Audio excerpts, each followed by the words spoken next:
Welcome, everyone, back to another episode of Talking with Tarashuk podcast. I am back in Q Recording Studios in the beautiful Montclair, New Jersey. It's great to be back, Christian. I'm glad you made it back from Europe alive and well. How are you, my friend, the man behind the board? I'm doing well, man. I look ridiculous with these headphones. Forgot my other pair. Okay, now I'm pretty again. All right. And man, that's on you, bro. You know, it's on you. I'm doing well, man. I'm zen, man. I'm like a monk right now. I'm peaceful. You look very refreshed. I'm refreshed. You're very refreshed. I feel good, man. Nothing could upset me right now. Like nothing. Like think of the worst scenario. Nothing could upset me. Well, we might answer some questions, and it might be a little silly, but this is the Talk My Tarashuk podcast, the Unknown Unnamed Nonsense edition. Myself, Will Tarashuk, it's Teason Thomas, ARASHUK, and Christian asks all the questions from our giant list of random ass questions, and we kind of just go off, have fun, have some tangents, and then if we kind of lose something to say, we bring it back to center, zen, as Christian would say, and we ask another question. And if you want to be a guest doing this exact same thing, you can reach out to us, any of our socials. We're on TikTok, Instagram, YouTube. Drop a comment saying, hey, I want to be a guest. This sounds fun. And we'll go, hey, we want you as a guest. That sounds fun. And then we schedule it. And it's that simple. So, yeah, that'd be fun. But, Christian, Spain, of all places, tell me about your trip. How was it? How'd you do? Oh, man. It was amazing. I mean, great sights, beautiful people, bars, restaurants, super hot, humid, sticky somewhat. There was somewhat of a heat wave down there. 75% humidity. Damn. So it was very hot, but I had a great time. People were very friendly. I got to rejuvenate my Spanish because I don't know if you know this, you know, especially with like other Latino cultures, when they ask you what you are and you be like Puerto Rican, they're like, oh, you don't speak Spanish. Because they know that a lot of Puerto Ricans, they especially first generation, second generation, some of it gets lost. So they're like, oh yeah, you don't speak. And you know, it is a stereotype, but it's somewhat true because I didn't grow up speaking Spanish, but that was kind of my father's fault because my mom is fluent, but he told her to stop because he said you're confusing him, which could not be more far from the truth. That's the best time when like I was an infant to be taken in two languages. But anyway, Spain was great, man. I met some great people. I had a great time. Most of all, biggest thing for me that's like has me borderline want to relinquish my citizenship from the United States of America, and this is big. Everything is super cheap there. Like food, bro. I went to like a restaurant, 4-course, 5-course meal, $40. I had squid. There were appetizers, there were mains, there were drinks. I paid for 2 people and $40. Actually 37. And no tipping over there. And you don't tip. Yeah. I mean, what a country. They looked at me like when I went to breakfast one day by myself, and they looked at me like I had 3 heads when I was like, how do I tip? And they were like, you're not from here, are you? I'm like, nah, it's good. It's included. Like, I don't even know if it's included. It's just they don't tip. You know. But yeah, it was a great time, man. It's good to have a culture shock. Let me tell you about. I'm like determined to tell everybody about this. Pack of ground beef, $2. $2. 2 dozen eggs, $2. Wine, $2.30. 750 milliliter of rum, $6.50. So son of a bitch, man. Yeah. Why are we living in New Jersey? They not even New Jersey. Just like they believe that like people are supposed to eat there. Like that's what I'm convinced. Like and that it like America is a tax, bro. Everything is a tax. Everything's a tax. It called like Spain's Uber, Cabify, right? Mm-hmm. One of them. They have a couple ride sharing. They might have banned Uber in Europe. Parts of Europe, I know for a fact, banned Uber. Yeah. When I went a couple years ago, there was Uber. Now there was no Uber. $5-6, $7 max to go 15 minutes if it isn't crazy demand. You know what I mean? Yeah. The one drawback to my trip is that, long story, I'll keep it short. My iPhone fried. This is the story. This is a short version. You can ask questions after. My iPhone stopped working. I did a really dumb thing. My phone was getting very, very hot indoors with AC when I was in the apartment I was staying in. So I did the dumb thing. I'm like, you know what? I don't even care. I put it in the fridge. Oh, you moron. Yep. It's like, I've never heard of condensation. And I put it in the fridge. But long story short, iPhone was stopped. It was getting real hot. I put the nail in the coffin by putting it in the fridge. I took it out like after like 5 minutes, and it was just like, yeah, like you're an idiot. Fast forward, I have 3 Android phones. I'm also team Android right now. Hell yeah, dude. Android's the way to go, baby. So yeah, I've. Why do I have 3 Android phones? I can get into it if you want me to. I have three. I have Android guesses. phones plus the iPhone, the broken iPhone. Damn, bro. What are their names? I didn't name them. No. Alcatel. No. You know, you missed my meaning here. What you gotta have 3 phones for 3 different people. Oh, I see what you're saying. So what are their names?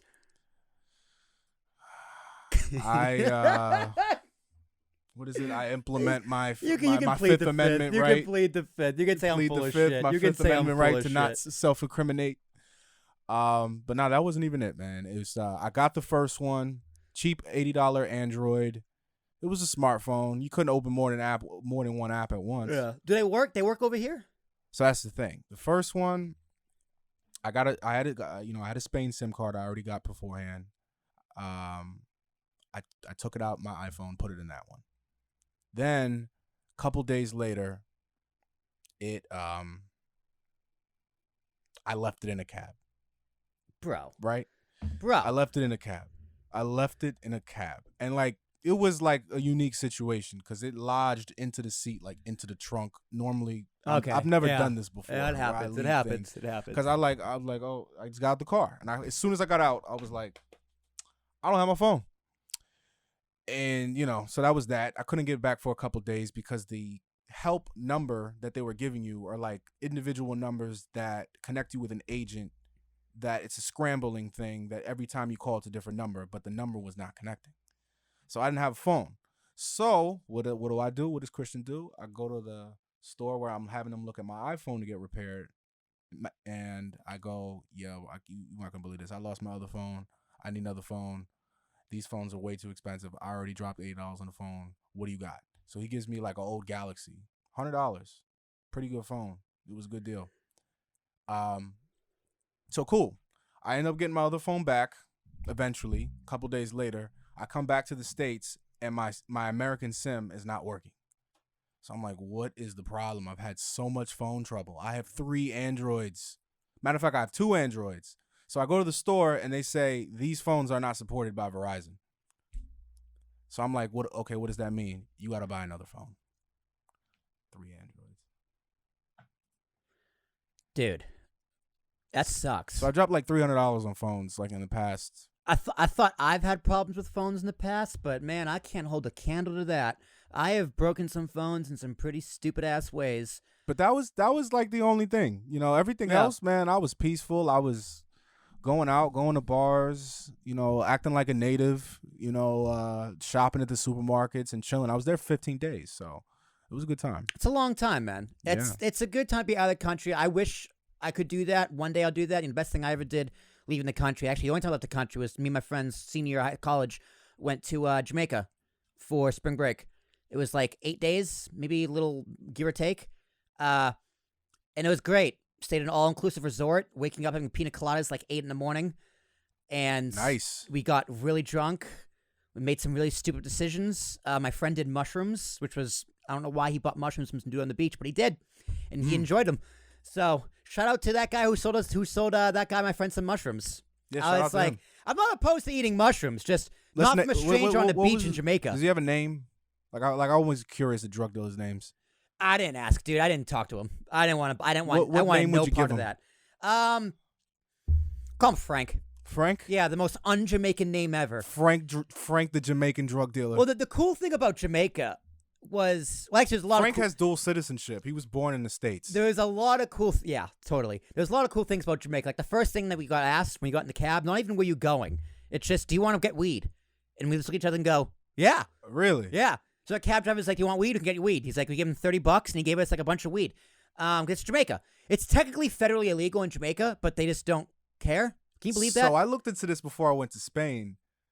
I'm not an avid weed smoker, but I was just curious. In Spain, the laws are very gray. I don't know if you know this. I don't. But in Spain, smoking weed on the street is illegal, right? Okay. And drug dealing, selling weed is illegal. Okay. But you can grow your own. For personal use. Yes. I guess. Yeah. And Can you gift? I don't know if they have the gift for the gift rule. That's what I But get here's the catch. Here's the biggest thing. Since you can't sell it on the street, like as like, hand to hand type of thing. Yeah.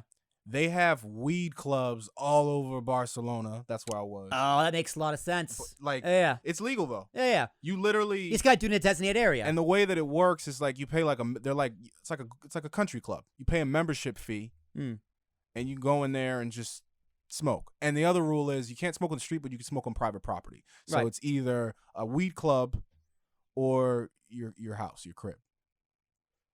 But it's funny, I was reading about it. It was like, yeah, guys, be smart. Like, don't grow more. You can grow weed, but don't grow more than you need for personal use. Don't try to be Walter White with like weed though. Yeah. And don't have a greenhouse in your attic. Jesse Pinkman and Walter White. That was meth, but you get what I'm saying. Yeah, I mean, in some places it's the same thing. It's like be smart. Don't have them come in and be like, yeah, you have like a whole plantation of weed. Dude, There's no way you're smoking all this, man. The best advice my father ever gave me: if you're gonna be stupid, be smart about it. That is really good advice. It's great advice. That's really good That's the best advice my father ever gave me. The best advice my mother has ever given me is you can be right or you can have friends. You can be right or you can have friends. That another great. So what's that mean? No one likes a know-it-all? Yeah. It's like, right, like if you're in a group of friends, right? I'll use my friend Tom as an example. Tom is is a great real example. Guy, or is this like this is a real guy Tom. It's funny because I actually just saw Tom this past week and we had a whole reunion with me and my college friends. Yeah. So Tom is the closest thing you can get to a QAnon person. A what person? QAnon. Isn't that like a Star Trek thing? No, QAnon's like someone who believes that the 2020 election was stolen. And like that's a word. That's QAnon, a phrase. You've never heard of QAnon? No. Dude, go on HBO and watch the QAnon documentary. It's ridiculous. What is that? It's a Q-ANON. QAnon. ANON. Non-bread. Kind of, I guess. So anyway, QAnon, it's like the conspiracy theories of all conspiracy theories. It's like people who stormed the Capitol on January 6th. Like the running joke in my friend group was like, Tom, why'd you storm the Capitol? He didn't, for the lawyers. He actually didn't. But he was one of those people who was like vehemently saying like, Trump's election was stolen, that kind of a person. And but the QAnon is a person who thinks the 2020 election never. No, what was stolen and things like that, and like the Democrats are like drinking blood of babies and worshiping owl gods or whatever. Shit. Yeah, that kind of stuff. Okay. So they believe the wackiest of the wacky shit. That's probably a pretty interesting documentary. It is. It's crazy. Is the documentary trying to prove this, or is it just speaking? It's just speaking about these people. The documentary is exposing how people can fall for this. Mm-hmm. And how Q is like the leader of it, kind of like releases shit on the internet. Now, I'm going to release this clip, and people are going to tell me how I'm all wrong, and this, that, and the other. Fine, TikTok, have at it. Can't wait to read them. But my point is, Tom is that kind of person who he'll believe these things, but if you make fun of him and joke with him about it, he'll just kind of let it roll off his back. Like he won't argue with it to lose the friendship about it. So you can be right, or you can have friends. Okay. You know what I mean? Like I can use better examples, right? Like No, that's one. Me and my buddy. Like I think the best. Like I think what you're getting at is like. You have to agree to disagree, especially when it comes to political debates. Yeah, you have to agree to disagree. Like you could get it could get real because you know how people get with politics. They get really riled up. You could get real riled up, and like punch your best friend in the face, or you could just not talk about it and be friends. Yeah. That's probably another. You can be right. You can have friends. Like my friend Rickie. I love my friend Rickie. He's my co-host. That's more subjective. My co-host in the Kings of the Rings podcast. I was gonna get him on here tonight, but I forgot to text him. So sorry, Rickie. Within a few weeks, we'll get you on here. We'll have fun. But Rickie's black, and I love playing Is It Racist with Rickie. Because he is one of those people who believes that it is impossible to be racist towards white people. That's not true. Thank you. That's not true. Thank you. Now we're not gonna go into it. We can actually. That's like you're a minority, right? Bro, so but like your argument's more weight than mine. Yeah, but it's like to put it simply, and this is like some shit you're taught as a child. Two wrongs don't make a right. Right. Just because certain people oppressed you and enslaved you. We know what we know the history. Doesn't give you the right to like be an asshole if that's not the case anymore. Right. So I'll give you. I mean, don't get me wrong. There's still indifference and inequality and things. Definitely, but like, there's definitely differences. There's degrees of racism. Like for sure, it's still real. Being racist towards a person of color and being racist towards a white person can be completely different things. But to say one is and one isn't when it's the same principle is ridiculous. I think everybody can be racist. Everyone is racist. And his point of the argument is the definition of racism has to do with the power structure. Right, it has to do with power. That's not true. Which I agree. I think that's a dumb definition because in your argument, you are inherently saying that black people cannot be more powerful than white people, which is in of itself a racist thing to say. That is a racist thing to say. And like, you know who agrees to that statement? The fucking Klan. Well, saying that it can't happen is different from saying that it's improbable at this certain point in time. Yeah, I mean, like listen, like, you know what I'm saying? Like, I'm two different things. Like, I'll give you the example. I'll give the example I brought up to him last week. So in Minneapolis, there is a shortage of students, meaning there's not enough students enrolling in public school, so they have to fire some teachers. So the policy they're coming up with in public school, yeah. Oh, they have too many people on hand. It's like, we don't need this many teachers. They have too many teachers for the current student population. Right. Because not enough students are enrolling in public school. It's small classes, and there's not that many of them. In this Minneapolis school district. Mm-hmm. So the average class size is about 19 to 23 people. The average demographic of the population is it's 33% non-white, so like black, Asian, Hispanic, what have you. And the rest is all white. Non-white. So what the school district did, and the union agreed to this, the teachers union agreed to this, they are going to fire the white teachers first. Why? So they can reach a more equitable standard of diversity among the teachers for the student body.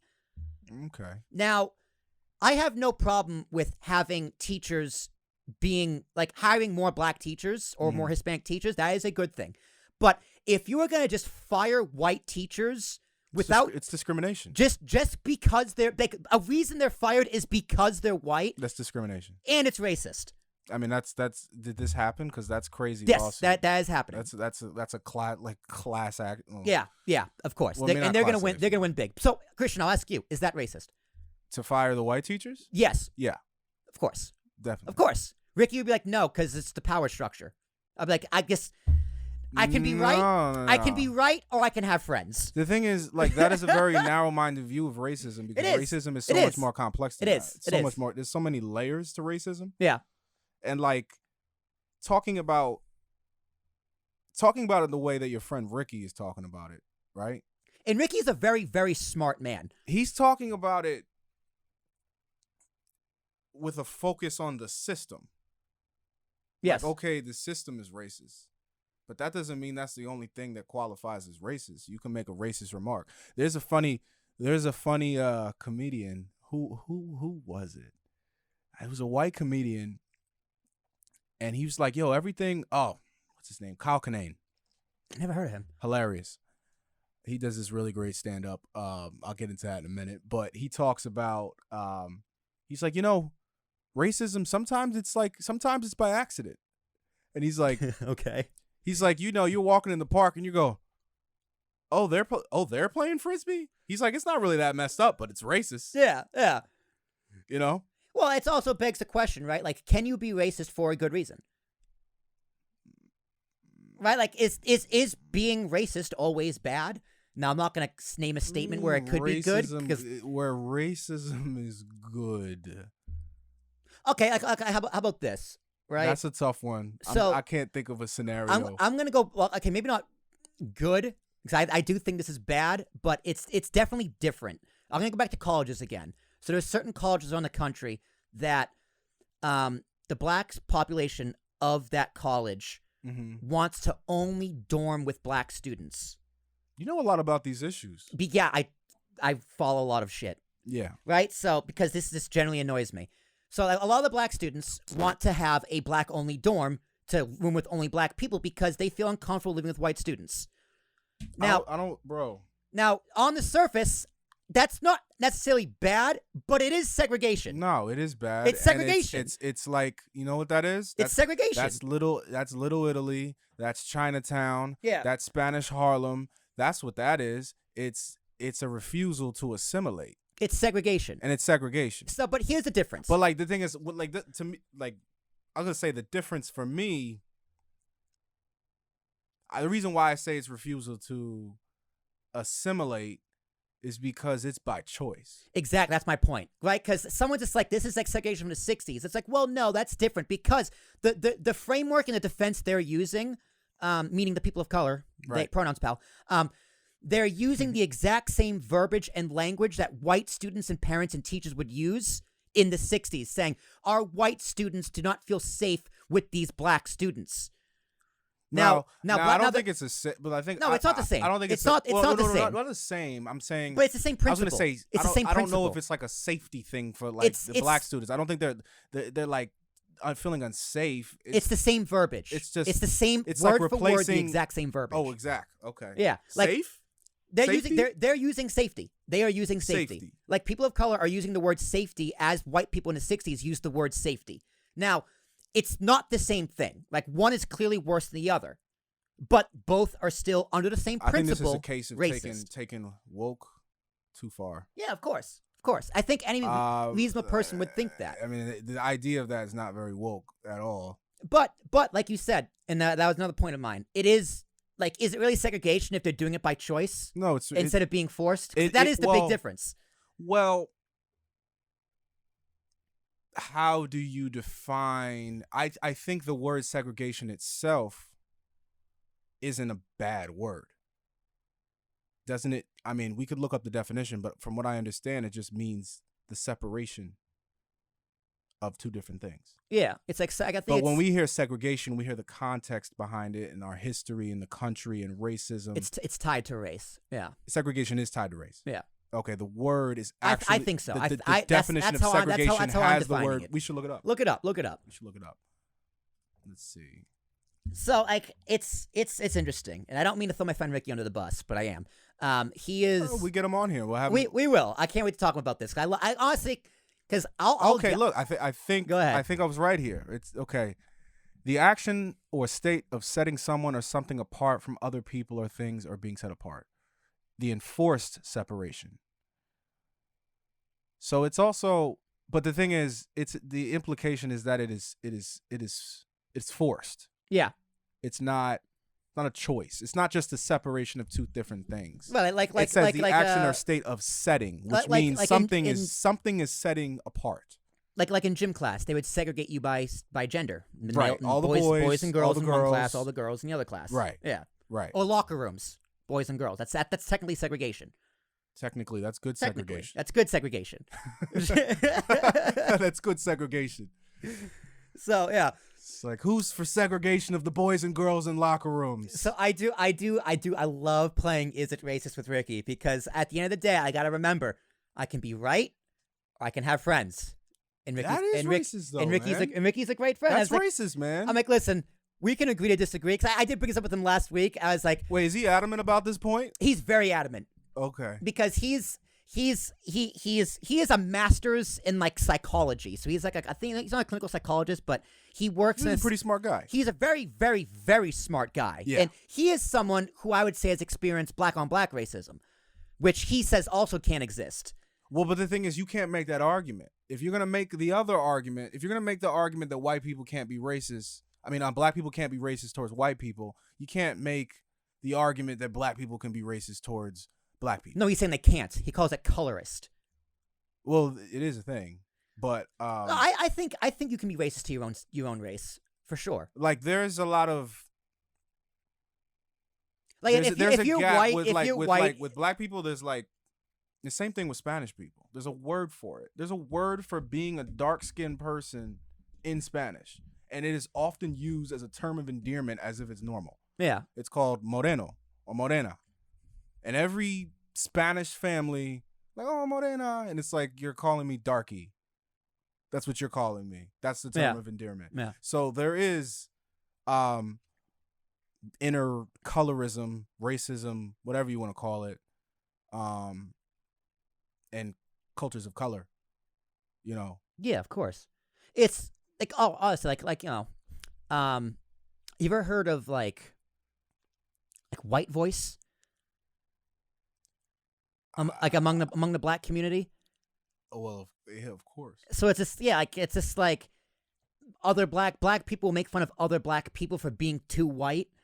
Oh, okay. No, I haven't heard in this context. You know what I mean? I thought you were more talking about like Dave Chappelle. Like, no, I know, like I know Dave Chappelle. Like this is different. Like so, like it's not. This is gonna sound really bad coming from me, but it's like a black person who acts, hangs out, and is pretty much closer resembled to a white person. How they dress, how they act, how they talk. I mean, but do you know where I grew up, man?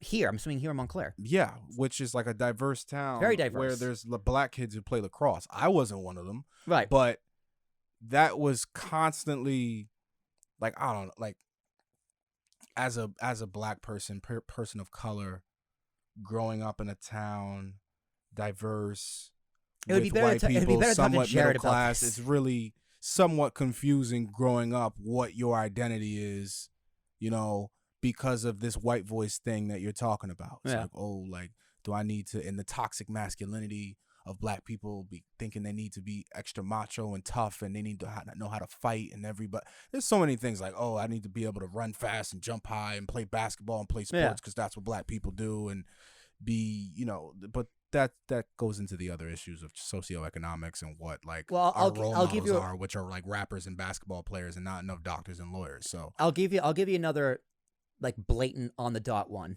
So you know Clarence Thomas, right?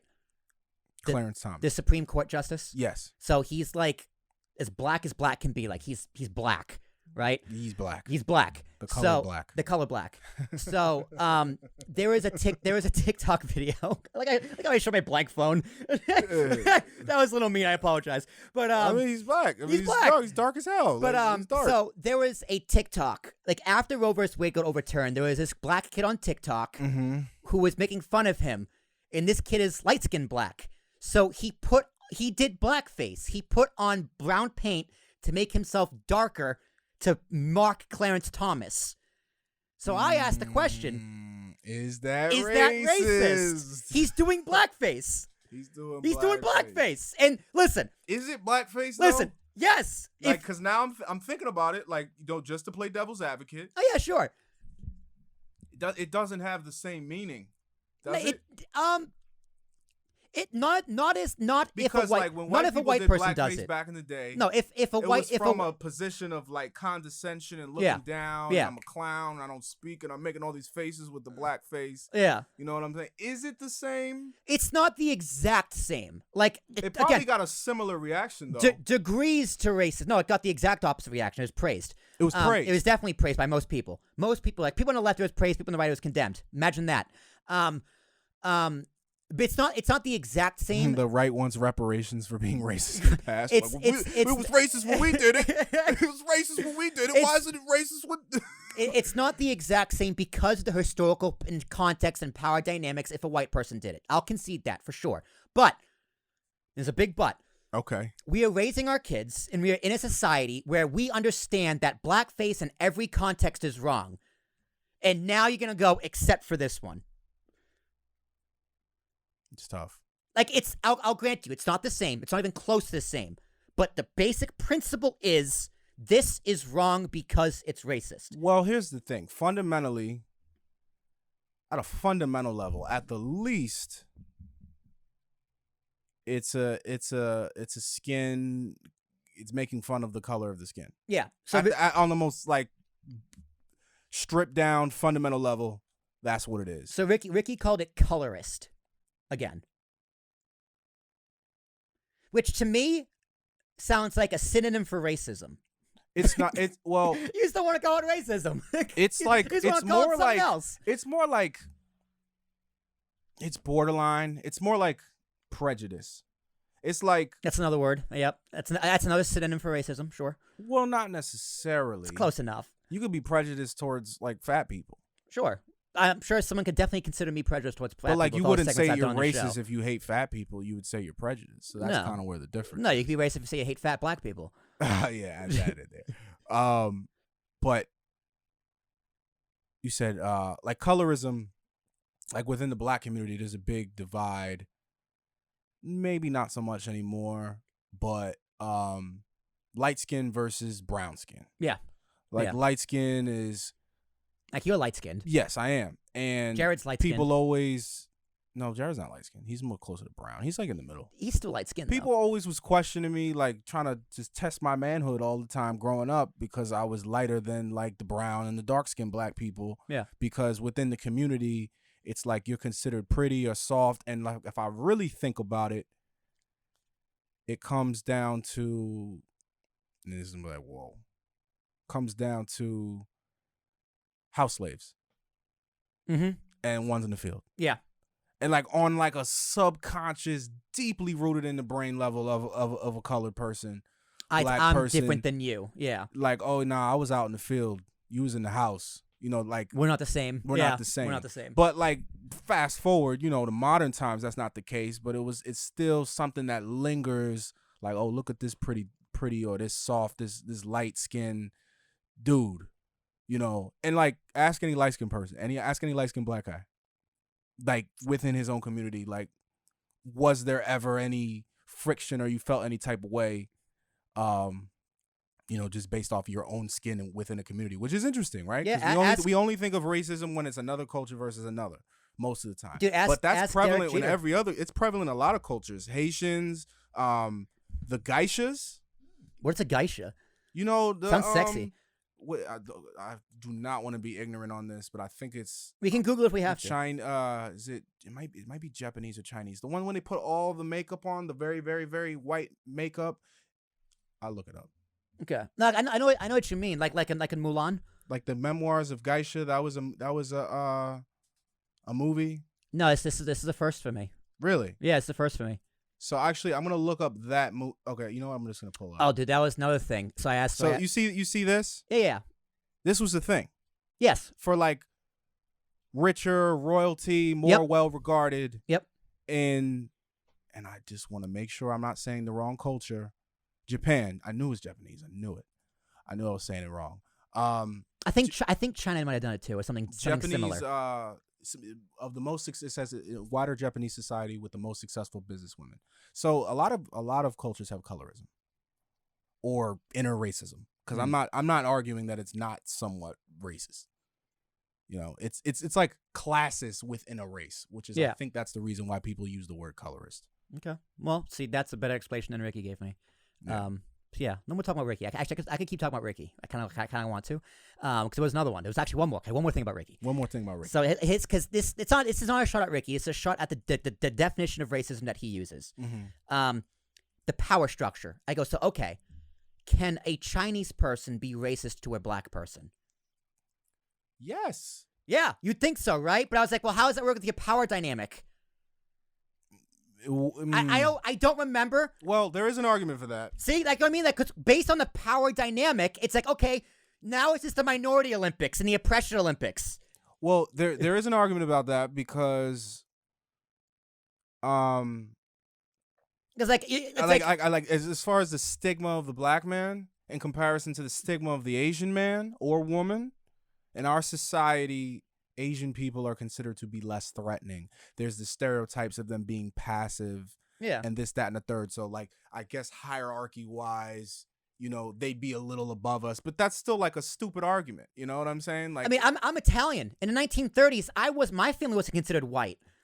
Yeah. You know what I mean? But, so, like, but now, can I not be racist anymore because I was discriminated against? No, it's ridiculous. You can't use history as an excuse. Yeah. You can't. Just because you're a victim doesn't mean you can't be an oppressor. Exactly. Yeah, which is just like, I hate that definition of racism. It drives me fucking nuts because it doesn't put everyone on a same playing field. It makes your destination, your end goal of equality, impossible. Right. Let's ask our first question. How long have we been going? Ask your first question. I want to say one more thing. Okay, go ahead. So love you, Rickie. This comedian was like, he was a white comedian too. I love when white comedians talk about race. Bill Burr does it a lot. He's good at it too. You gotta be very careful and crafty. He makes fun of white people a lot too, and it's pretty funny. But this one comedian, he was talking about like racism, this and that, and third. He's like, you know how we got to get out of this shit? He's like, we got to fuck our way out of this shit. We got to just have all mixed babies until there is no race. It's everyone's a mutt. Hell yeah. That's not what he said. He said it in a real funny way. I don't remember exactly. That's the premise of the joke. You know. Yeah. Oh, that's why, dude. That's why I asked Jazz, Jazz, if we have kids, do you hope they're lighter or darker? Yo, you're like always podcast mode, always trying to stir the pot. I'm like, yo, real talk though. If we have kids, you want me to be lighter, right? You know what she's gonna say? She's gonna be like, you answer the question first, and sit back and be like, I think. You answer first. I don't remember. Obviously, I want them to be lighter because it's gonna be easier for them. Like, duh. But I forget what she said. I'll have to ask her again. I should text her and ask her. She knows we're on the podcast right now. But hey, that's not She's gonna be mad at you for that answer. I don't care. She's gonna be mad at it. Won't be the first time. Get some backlash. First question. All right. Do you remember the number of the thing that you told me? I believe it was 54. Okay. Should student debt be canceled in the U.S.? Woo, baby, let's go. I was right there. I thought it was 55. Close enough. Yeah. So, yeah, this is topical. I wrote this question down probably 2 months ago as we just did background offline. I don't know. I've been in Spain. I don't know what's going on. I didn't watch the news not one time. So last Wednesday, Joe Biden made an announcement under an executive order. If you make under $125,000, you are going to get $10,000 erased off your student debt. Damn it, I just missed it. You made over $125,000 last year? I don't know. I was going to say, it's not a goddamn chance. So, me neither. So, yeah, so full disclosure. Full disclosure, I am getting... Yo, you thought I was serious for a second. No, I didn't. I called you bluff real quick. I know you, Christian. We're partners here. I'm like, motherfucker, we're business partners. Like, yo, we gotta have better cameras. Like, what the? I was like, yo, we're business partners. I bought these cameras, piece of shit. Yeah, I mean, I got everything in the studio, bro. So that's true. That's true. Yeah, it evens out. It doesn't, but it does. But it does. So, should that happen? Now, again, full disclosure, I get the 10,000 forgiveness. It cuts my student loans in half, which is good for me. Cuts mine in a third. So that's my bias in this discussion. Mm-hmm. It is a big win for Mr. Tarashuk over here. Right. However, if I'm being objective, I'm being fair. Should this happen? You want to answer? I have an answer. Go ahead. You first. I'm a person who always plays devil's advocate. So, hold on, I want to turn myself up just a bit. I try to be objective. So yeah, I'll answer then. I try to be objective. Well, objective by like taking both perspectives? Yeah, not like being objective isn't just like presenting both sides isn't being objective. Critiquing both sides is being objective. Oh yeah, of course. Right? Of course. I try my best to be objective, especially about things that benefit me personally. So, it is a great thing for me that student loan is being forgiven $10,000. I think we're going to have the same answer on this. But it shouldn't happen because it doesn't fix the underlying issue. So what is the problem? The system. The fact that school costs this much. Yeah. The fact that there's a promise of making income out of college off a piece of paper when that's not the reality. The fact that the system has evolved into a skill-based environment where, okay, you got a degree. Yeah. You're in the door, but you have the interview, but what else is on this resume? What else can you do? So that's part of it. But the other part of it is that millions upon millions of Americans have been screwed. And the fact that this debt has been erased leaves me so much leeway. Like when he made that announcement. Well, who's been screwed? Mostly middle-class Americans. We're going to have the same answer on this. Yeah, mostly middle-class Americans. So they need help. Like, I don't have a problem with the debt cancellation, but it is the most half-assed of half-assed measures. I put a lot of thought into this, and what I've landed on is, yeah, this kind of helps some people. No, I think we're on the same page with this. But it doesn't fix the problem. It doesn't fix any problem. It doesn't fix anything. All it does is help a few million middle-class people, which is great. Like, anyone who says, like, I don't deserve this, or people in my generation don't deserve this, you can go fuck yourself. You can take this finger and shut up your fucking ass. I mean that. Right. Bring it in the comments, you piece of shit. Like, our generation works so hard. we were fed a bill of goods that not really have come true for most of us. Now, if this debt wasn't forgiven, I was on track to paying it. However, like, I wasn't in a great position. Like, I was ready to ask my parents to help me pay them back again. Now I don't have to be in that position. I can finish up my term, pay off the rest of my you're loans. happy about that? Yeah, I'm very happy about that. And, Yeah. like, it doesn't help me. It helps my family because my parents don't need to worry about me paying off my loans. Right. Like, I still can't afford a house. I still can't afford kids. Hell, I still can't even afford a dog. So it doesn't fix many problems. All it does is give me some breathing room. And that's what it's doing for millions upon millions of people. So that is good.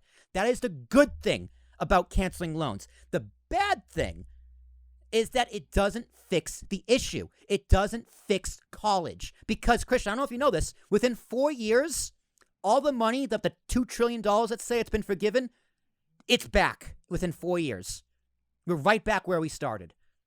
Oh yeah, I mean the problem is systematic. I think we have a similar take on this. Yeah.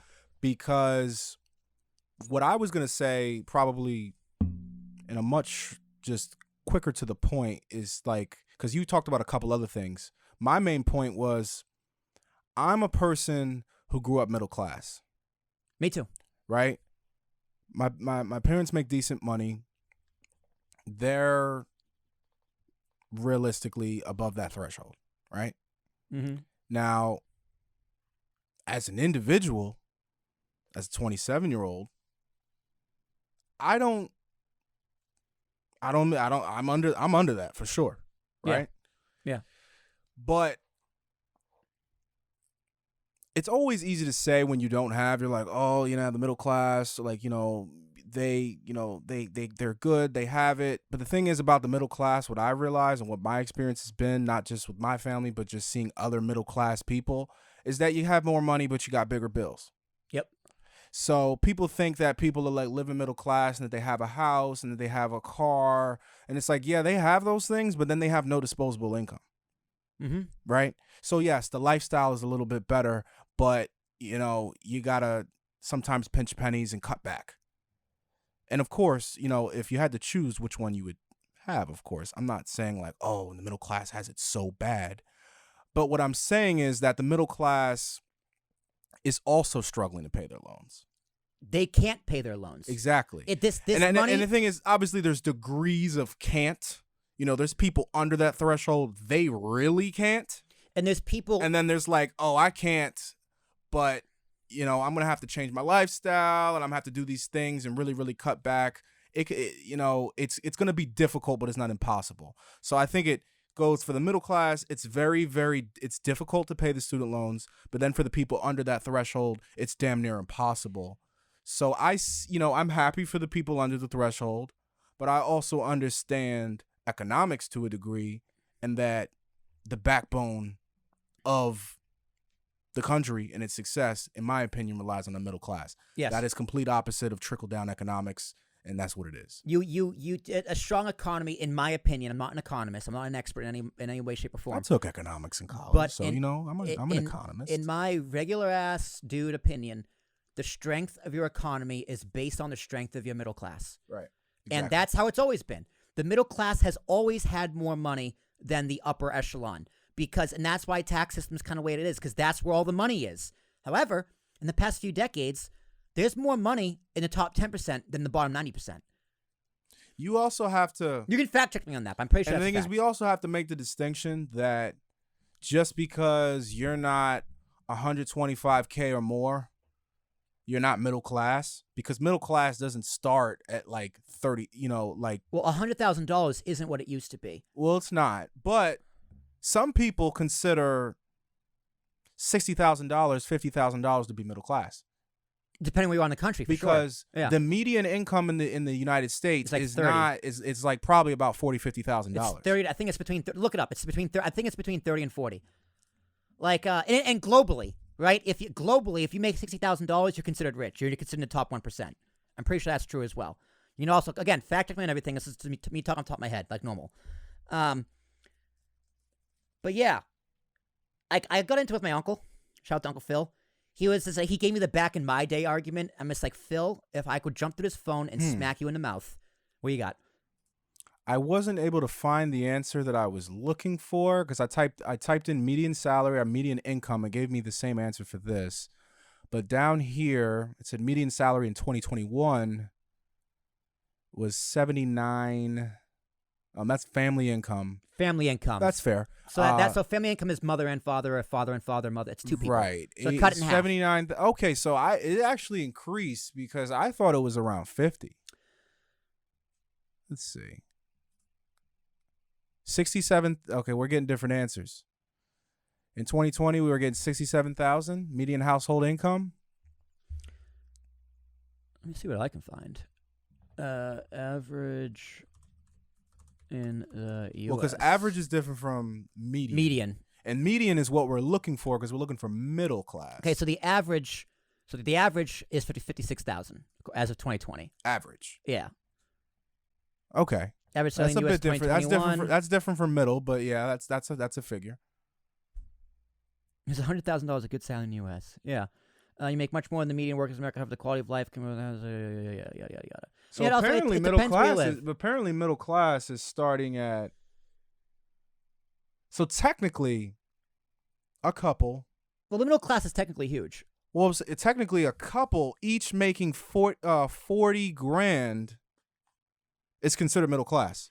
Because we're looking at this like this is family income. 80,000 is considered middle class combined.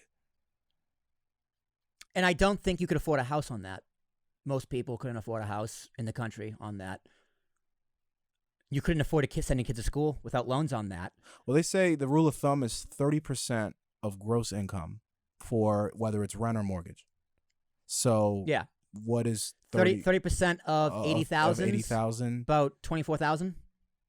8, 16, 24? Yeah, 24,000. Yeah, you're right. Yep. So could you put $24,000 and put down a down payment on the house? Or if you made $80,000, and that's before this is before taxes. That's before taxes. Before taxes. So no, I think the definition of middle class needs to be tweaked a little bit, because the middle class if that's the definition of middle class, they can't afford a house. They can't even afford to pay off the student loans. They can't afford fucking anything. You can afford. I mean, where are you living? You can afford it. But where are you living? Okay, but like $80,000 in like Nebraska isn't the same thing as $80,000 in New York, in Queens or Nassau County, or South Shore, Massachusetts, where I grew up, or even South Jersey, Florida, right? Like $80,000 is a lot of money in Utah, but people don't make $80,000 out there for the most part. They make way less. You work remotely. Yeah, live in Utah, right? So, but back to student loans, should they be forgiven? I think they should. I think if you're going to right the wrong, but yeah, that's not enough. It's not enough to just wipe the debt, because within 4 to 10 years, we're right back where we started.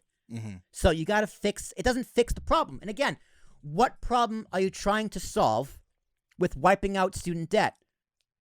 I honestly don't know the answer to that. What problem was Biden trying to solve? He didn't really say. He just kind of just did it. He's did it. He's just like, we're just going to do it to help the middle class. But it's okay. So you're helping some people now, but what happens in 4 years from now when we're right back where you started? It's going to be worse. Because what's also going to happen, I think, colleges are just going to go, oh, we can just increase costs more because the government's just going to forgive it. Because the colleges, they already got their money. That like $2 trillion or so that have been forgiven, the colleges already got it. They took the money and ran. That's government money that's owed. Personally, I mean, people don't like to hear this. My parents don't like to hear this because I went to college and it cost them money to send me there. Yeah. But I think college, to a certain degree, especially in this day and age where everything is skill-based, is a racket. It is college. And the thing is, college is 1,000%. like you can look at the track record and can see how, if you're not a lawyer, if you're not a doctor, if you're not a profession that needs that formal education, like an example field that exactly what you learn is exactly what you do once you get into the workplace, which is few and far between. We're talking lawyers, doctors, teachers, scientists, teachers, engineers. Everything else does not translate. Tech. Everything else does not translate. Computers. Like all the like meaningless shit that you learn in formal schooling rarely like just translates. Yeah. You need to know basic math. You need to know how to spell.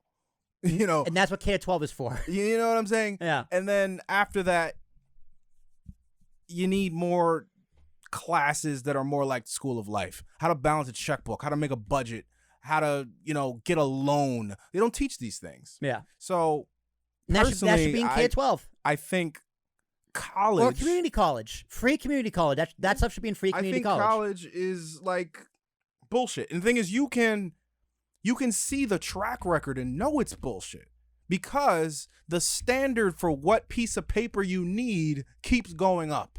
Yeah, and now you need a master's degree. It's like, there was a time where a high school degree did the damn thing. Yep.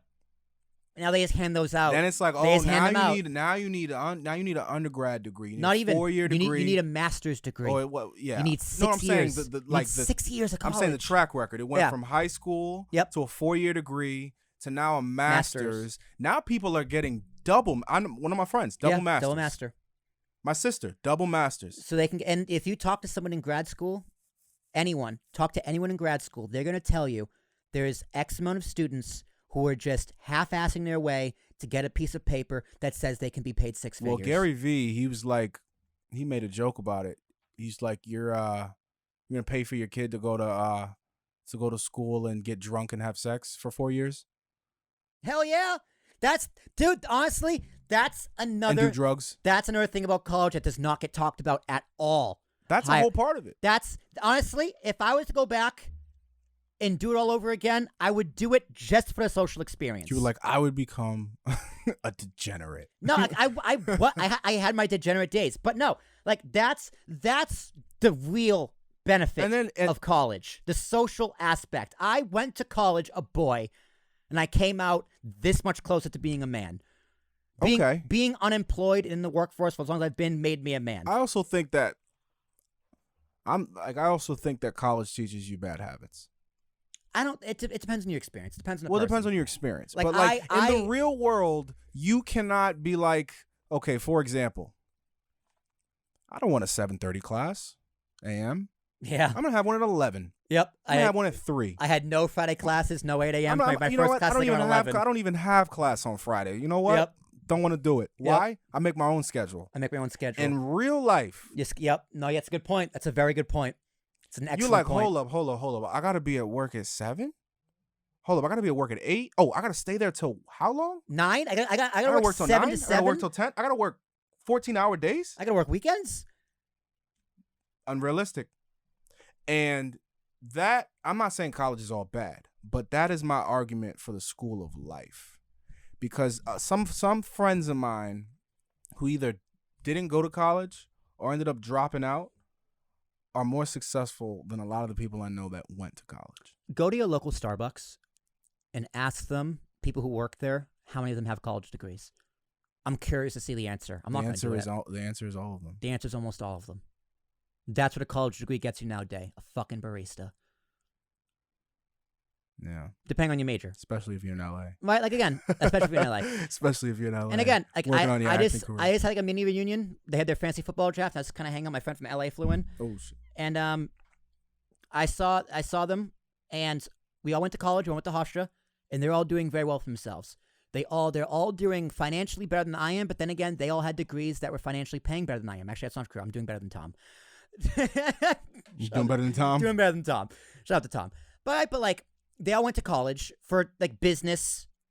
Most of them were business actually, and one of them is he's doing coding. He's doing like Python. He's making a shit ton of money because that's what you need. That's what college should be for. One of them started his own company. He sells waterproof blankets. That's the thing, yo. These dudes are making like anywhere between $90,000 and like $180,000. Yeah. Out of college. My buddy Frodo works at Chase Bank. And he has bought a house. It's a 5-bedroom house in Freeport. And that's my thing. New York. I'm not like shaming college altogether. I just think it works for certain things. Yeah. You got to make college unnecessary again. And, it works for certain things. Or like there's a big again, I had a big benefit going to college. I learned more about myself, and I learned and developed more socially than anywhere else I could have done it. If I went in college, if I didn't have those 4 years in college, I would not be where I am today socially. And like, you don't think you would have been able to accomplish it No, absolutely not. I was too immature. I was way But that's too the immature. other thing. Like the college facilitates. It gives you the environment. It's an environment where you are strictly around your peers within a 3 to 4 age range. Yeah. And especially if you dorm. You know. I mean, you learn things in college. Like I did more learning outside the classroom in college. For sure. I was a textbook guy. I would read the textbook. I wasn't great with attendance. I would read textbooks before exams. People have their own thing. Yeah. Yeah. But like, this kind of just speaking to the experience and experience outside of the classroom, versus in the classroom. Yeah. But bottom line, I'm glad Biden canceled $10,000. It helps me greatly, but it should have been more because he promised more campaigning, so he didn't even hold his promise. Maybe they should have raised the threshold. And you got to fix the college system because in the long run, this is a great Band-Aid. It's a fantastic Band-Aid. I mean, you also have to look at it like it's the government trying to make the best of a bad situation. That's what they fucking created. Yeah, they created it. And they guaranteed student loans. It's their fault. They created it. It's their fault. And now they're like, all right, this is the threshold. How much money is this going to cost us? $2 trillion? Guess we got to leave the threshold right here because otherwise we're going to have to borrow some more money from China. They're just going to print it. They just print it. So what does this do for inflation? I don't know. The whole argument of why am I paying for your school? You're not. I haven't heard one compelling argument to say why other people are going to be stuck footing this bill. I don't understand that. Comments, have it at it. Tell me, teach me.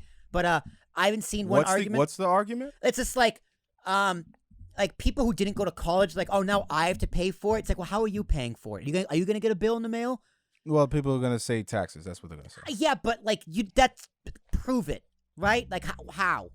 Explain to me how. How? I don't understand how.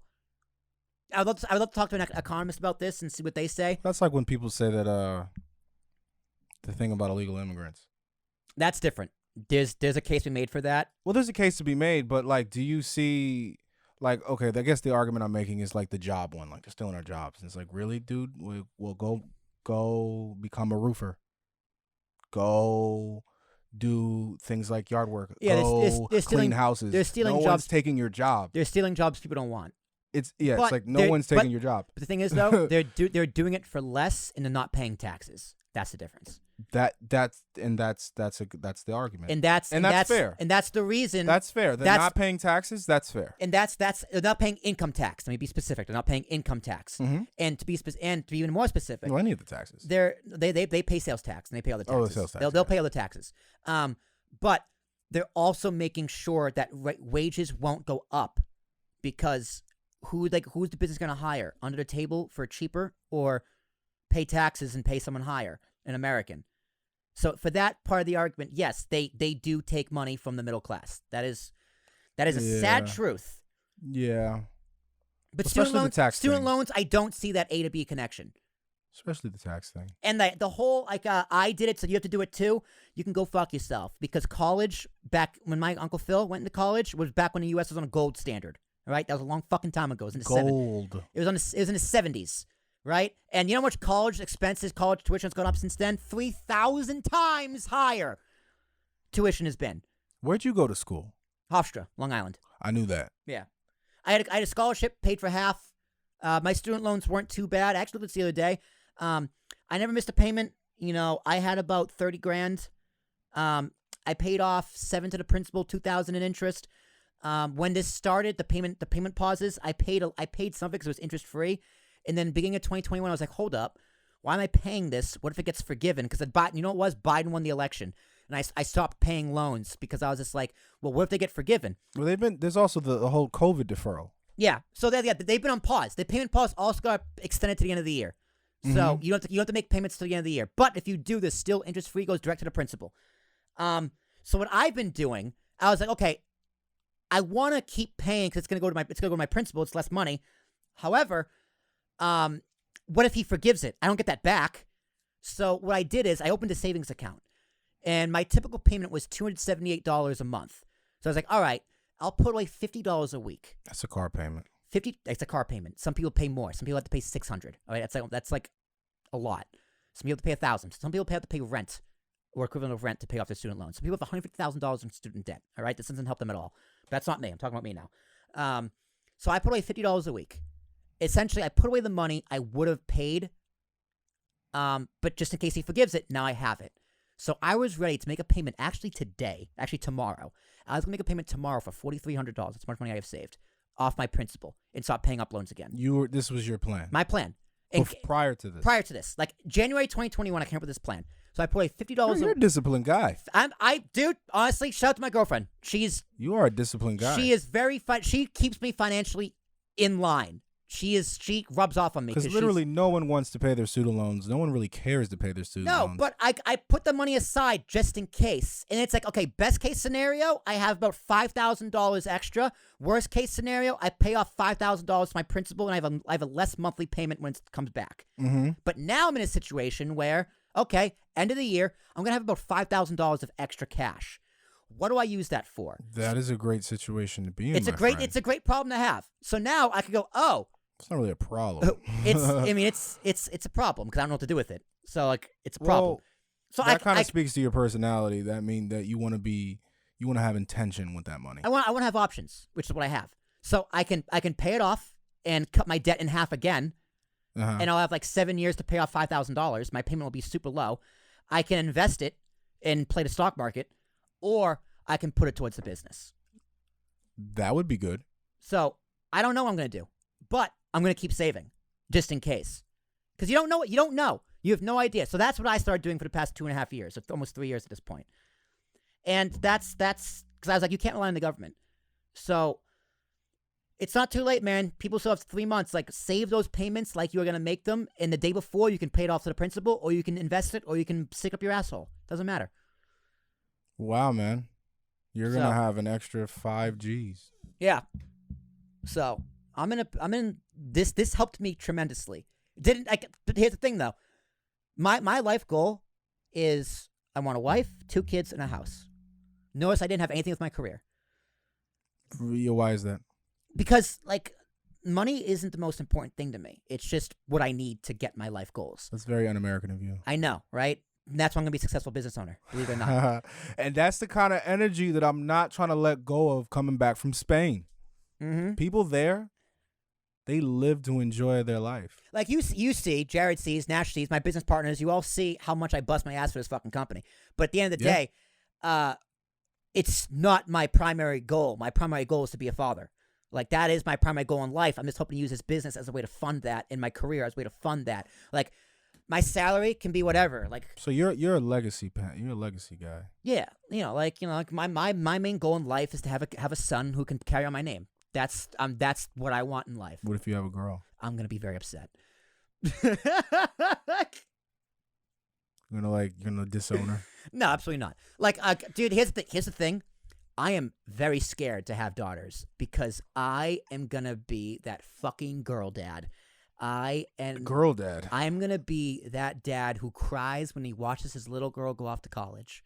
You're gonna be that guy. I'm gonna be that guy who argues with his daughter in the teenage years and goes, "I remember when you were this big in my arms." And I'm gonna be the guy. That's gonna be me. I'm gonna be the guy that, like, the dad where it's like, "Yo, you really trying to fool me?" Like that too. Like, now, for real though. Now, if I have a son, especially with a son, I'm like, really, dude? Or like, I'm gonna be an asshole. I'm like, a funny one though. I'm like, are these cigarettes in your car? I'm gonna be like, I'm going to have a sleepover at Susie's. Like, my daughter, I'll be like, no, you're not. I'm gonna be like, mm-hmm. Now my son, I'm gonna be like, use protection. Dude, you're nasty. Like if my I know what you up to. You're nasty. My son's 17 years old. If I have a son who's 17 years old, I'm gonna be like, he's going on a date. I'm just gonna give him a condom. That's the kind of dad I'm gonna be. That's what you're gonna be. That's what I'm gonna be. Now, that's a good question that we should add. Does giving out condoms perpetuate make it happen sooner? As a father? As a father to let's say to your son. I mean, it's not like the first day of high school. You just give him like a condom in his textbook or whatever. I mean, they're going on a you talking about your son's going on a date. Going on a date, like he's going on a date. Like he's going to a restaurant. What's he need a condom for? You never know. He's like something like what? Hey man, my son could be slick. All right, you never know.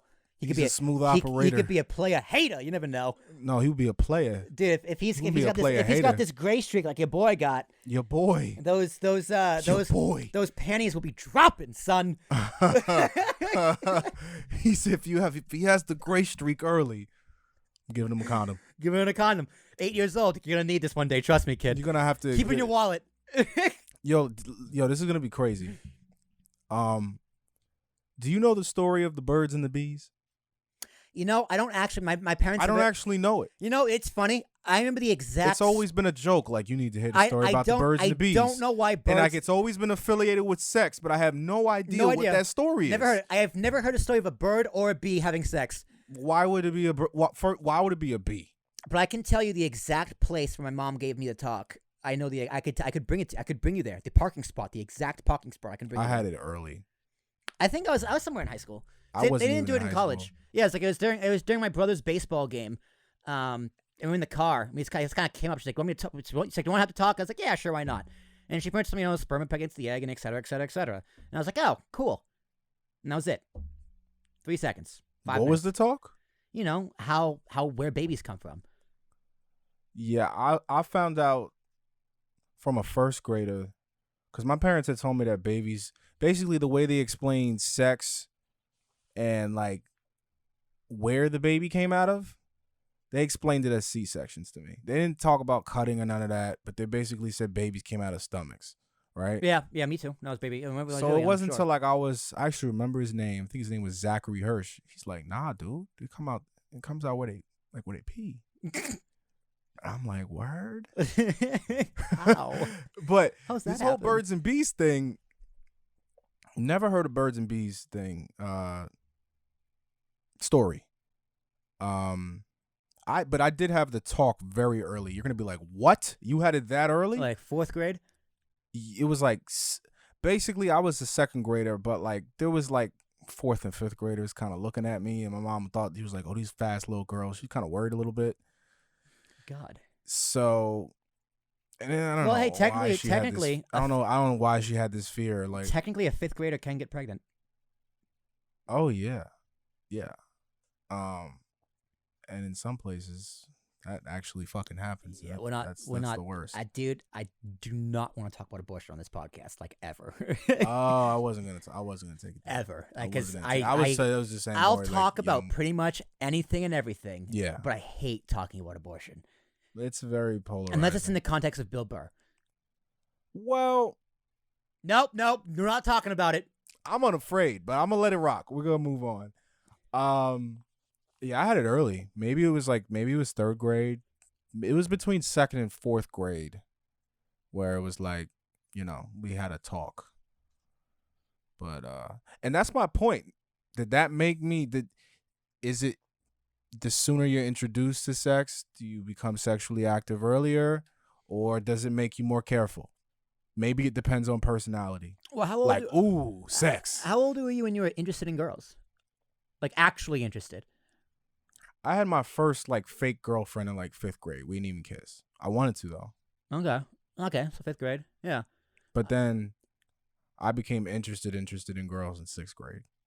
See, I've like always been. I've never looked back. I've pretty much always been interested in girls. Well, I guess I could always. I used to call my mother's friends, like her girlfriends. I used to call them my girlfriends, like when I was little. That's funny. Yeah. Yeah. I don't know. I was always lover of women. I was always very interested. Is a word I'll use. Interested? Why are you saying it like that? Because I don't know how to frame this. Like how it sounds like I'm trying to explain my sexuality as like a 3rd grader. It's not easy to do. As a 3rd grader? I mean, like personify. I mean, like it's like 8 or 9. I had my first crush when I was in 1st grade. My second crush when I was in 4th grade, then et cetera, et cetera. So I've always been like interested in girls, but like you had crushes in elementary school. Yeah, Megan Kylie, she was cute in 1st grade. What can I tell you? You know what? I did have a crush in 5th grade. I would tell my mom. And too. I cannot say it because if she could possibly see it on this podcast, because we're in Montclair, this studio's in Montclair. I have Montclair viewers on this podcast. Small town, man. Small town, man. Yes, I'm not going to disclose that, but she knows. I think I was like 3rd grade. I had a crush on a 5th grader. Yeah, well, interesting. How long have we been going here? Hour 10, man. Hour 10. One more. This has been a real conversational off the cuff. I think we've only asked one question. We have. Let's ask one more. I could keep going, but I know you got to eat. We need a good one. I've been split screen the whole time. Yeah, I know. That's fine. It was I thought it was okay. It is okay. Let's see. I know. That's the one that you said before. I know which word to use. Okay. How do you properly pronounce how do I say this? Cause I don't want to say the word. I want to say the word. It's another word. Baby. It's another word for violet, and it starts with a P. It's the color of these lights up here. Right, you see them right over there. Go to my shot right now. Go to my shot right here. See that color up there? How do you pronounce that color? Purple. So the story behind this. How's it go? Purple. That was different from the way you first said it. Purple. So I don't know how this came up though, because you're changing light colors. So the story behind this is when I was a kid, growing up in Massachusetts, I would come down to Summit, New Jersey with my dad's side of the family. You know, Christopher Tarashuk and Michael Tarashuk is part of that family. I met Michael. And Christopher. You met them both. Yeah. Same side. Oh, of yeah. Dad's side of the family. So friends of the show and my cousins. Awesome guys. Check them out. Anyway, there was this one time, I don't know if it was Christmas or like summertime or what have you, but it was my cousin Andrea. Was just like, I said the word purple. And she was like, how do you say it? I go, purple. And she goes, why do you say it like that? She goes, purple. So I don't know what it is, how I said the word. Why does she sound like the mafia? I don't know. I think I just, my Boston accent, maybe Boston people say the word purple differently, but now that I'm older, today is the first time I thought about how I said the word purple in ages. How were you always purple? She's, according to them, my cousins, I would go purple, like PER, like PERPLE, purple. Really? Are you gonna make that distinction? I guess so. Between ER and UR? So, but they make fun of me for it's the same thing, bro. They made fun of me because I said it funny. No, but the way you spelled it, the distinction was PER. As opposed to PUR. It's the same. It's the same sound. Is it purple or is it purple? What? Purple. Purple. How do you say it? Purple. The color purple. Purple. I don't think I have as much on it, but it's like still a It's like a purple. Dude, purple. Like I should turtle. I should call my cousin Kevin and be like, I'm gonna do it. How you say it? I'm gonna. How's the other way? I'm gonna call purple. I'm gonna call my cousin Kevin right now and see if he picks up. We got a radio guest. We can't bring him up. But I'll try and do it on the mic. This is the first in podcasting history, ladies and gentlemen. Not really, but I'm gonna try it. We gotta use like Skype or something. Nah, let's put him on speakerphone. You hear the ringing? Yeah. All right, cool.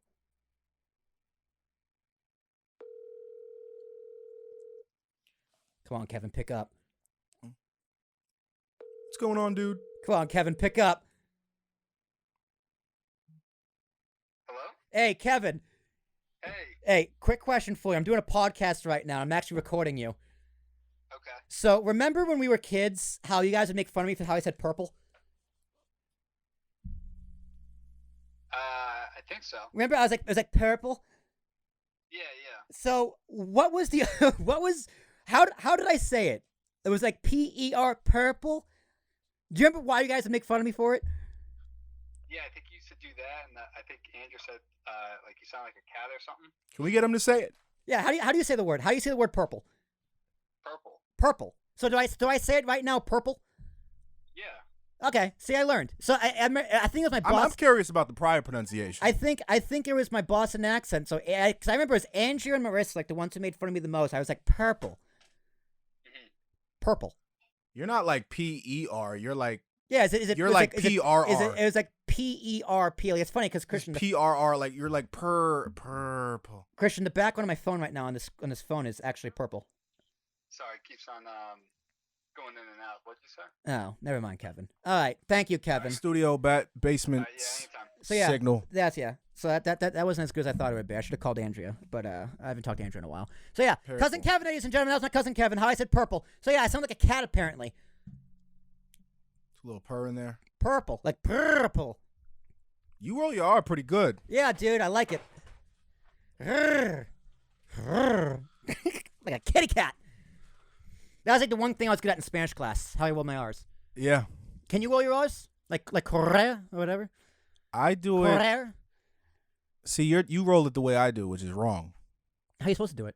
You're doing like You gonna do a purple? You're doing more of like a G. A G? There's no G in. You're going like like You're going like purple. That's how you. Is that how you're doing it? purple. I don't know. How are you supposed to roll your R's? Rojo. It's supposed to be with an R. Like Ra. ruff. Ra. You barking now? Ra. Ruff. Yo, so I was in Spain. There was a dog out the window. I was on a balcony Purple. and I was barking at him. Did it have a purple collar? Yeah, purple collar. Purple. Purple.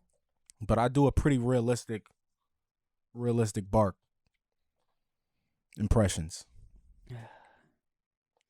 Do you say any other words funny? Apparently, I say I can't say the thing that covered. I used to not be able to say the thing that stops rain from getting on you. an umbrella. Yeah, I used to say umbrella. Umbrella, like Umbrella, but it's umbrella.